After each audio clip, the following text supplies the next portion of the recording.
함께 읽기, 함께 공감하기. 낭독극장 온. 남양 특집 2탄. 낭독극장 온 시작합니다. 이재성의 신호.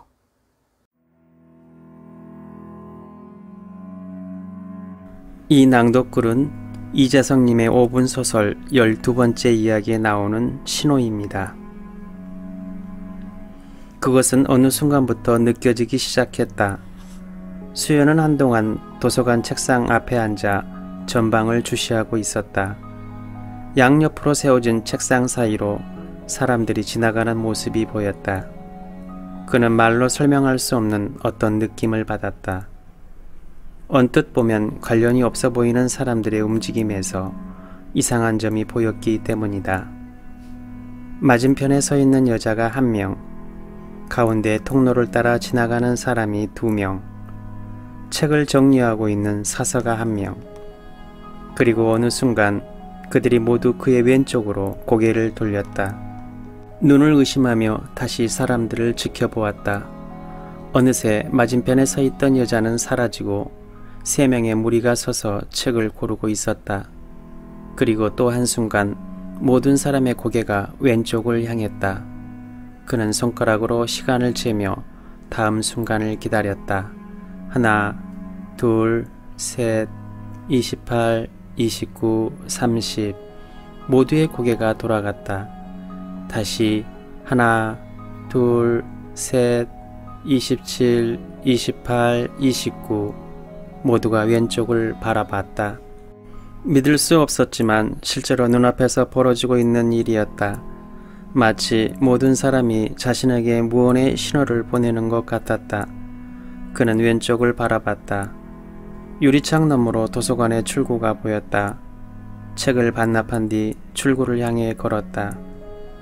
눈앞에 보이는 건물 위에는 수많은 비둘기가 일렬로 앉아 행인들을 내려다보고 있었다. 그는 계단을 따라 아래로 내려갔다. 갑자기 비둘기 떼가 하늘로 날아올랐다. 그는 똑똑히 볼 수 있었다. 날아오른 비둘기 떼가 만들어낸 현상은 분명 화살표였다. 그는 화살표 방향을 따라 걸었다.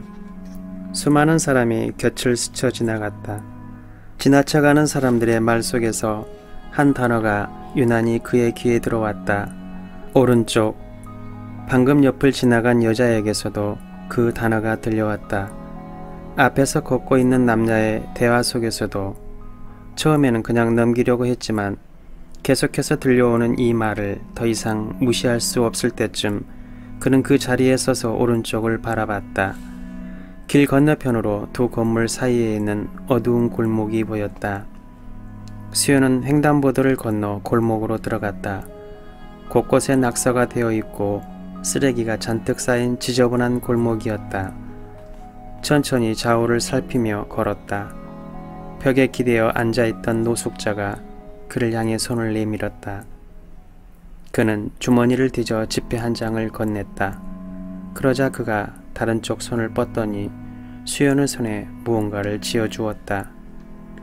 이곳에서 멀지 않는 곳에 있는 회사의 이름이 적힌 출입증이었다. 출입증을 살피던 그는 의아한 마음에 다시 고개를 들었다. 하지만 노숙자가 있던 자리에는 그가 줬던 지폐만이 놓여있을 뿐이었다. 긴장된 마음을 진정시키며 회사 건물 안에 선 그는 높은 건물을 한번 둘러본 뒤 안으로 들어갔다. 데스크를 지키는 직원이 그를 지켜봤다. 시선을 피하여 주위를 둘러봤다. 게이트 너머로 문이 열려있는 엘리베이터 하나가 보였다. 마치 그를 기다리고 있는 것처럼 그 문은 계속 열려 있었다. 게이트로 다가갔다. 조심스럽게 출입증을 갖다 대자 초록색 불이 들어오며 문이 열렸다. 게이트를 지나 엘리베이터로 향했다. 그가 들어오자 엘리베이터의 문이 닫혔다. 그 안에는 아무도 없었지만 가장 아래층인 지하 6층 버튼에 불이 들어와 있었다. 잠시 후 엘리베이터는 부드러운 소리를 내며 아래로 내려갔다. 지하 6층이 도착하자 문이 열렸다. 커다란 하얀색 공간 한가운데에 책상과 의자가 놓여 있었다. 그곳에 앉아있는 어떤 그 남자는 그를 기다리고 있는 듯 보였다. 수연은 천천히 그에게 다가갔다. 잘 왔습니다. 당신은 누구시죠? 지금부터 설명해 드리겠습니다. 일단 여기 앉으시죠. 그는 눈앞에 놓인 의자에 앉았다. 짧은 머리에 선글라스를 쓴 그 남자는 처음 봤는데도 낯익은 느낌을 주었다. 수연씨, 저는 당신을 돕기 위해 여기로 온 체면 치료사입니다. 그게 무슨 말이죠? 제가 한 말을 잘 들으세요. 이곳은 당신의 잠재의식 속입니다. 당신은 실제로 혼수 상태에 빠져 있고요. 며칠 전 수연씨가 운전하던 차가 트럭과 정면으로 충돌했었습니다. 살아있는 것만 해도 기적이라고 생각될 만큼 큰 사고였죠. 제가 사고를 당했다고요?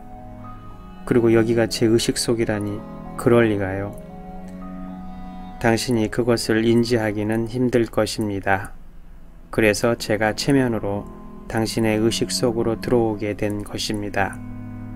그리고 당신만이 알아볼 수 있는 신호를 보냈죠. 당신과 만나기 위해서요. 사내는 부드러운 미소를 지으며 깍지를 끼고 팔꿈치를 책상에 괴었다. 그는 농담이나 거짓말을 하고 있는 것처럼 보이지 않았다. 아직 잘 믿어지지 않으신다면 증명을 해드리죠. 혹시 주먹을 쥘 때 감각이 느껴지십니까?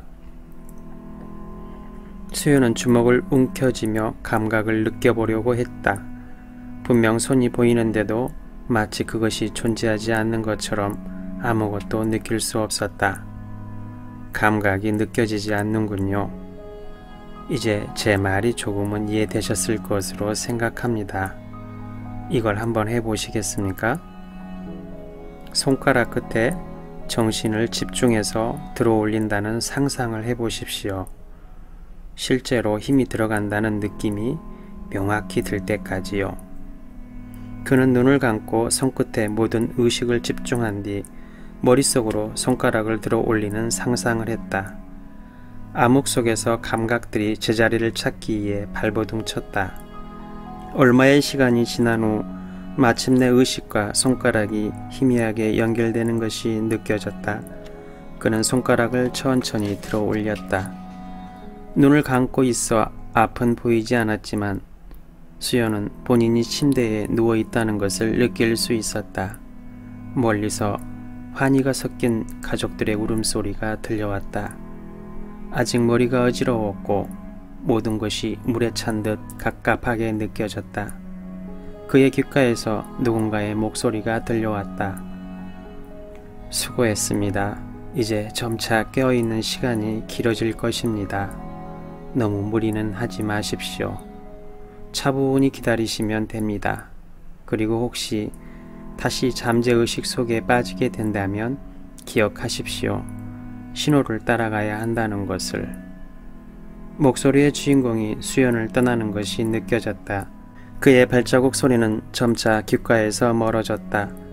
그리고 그 소리가 더 이상 들리지 않게 될 쯤 수연은 다시 잠에 빠져들었다.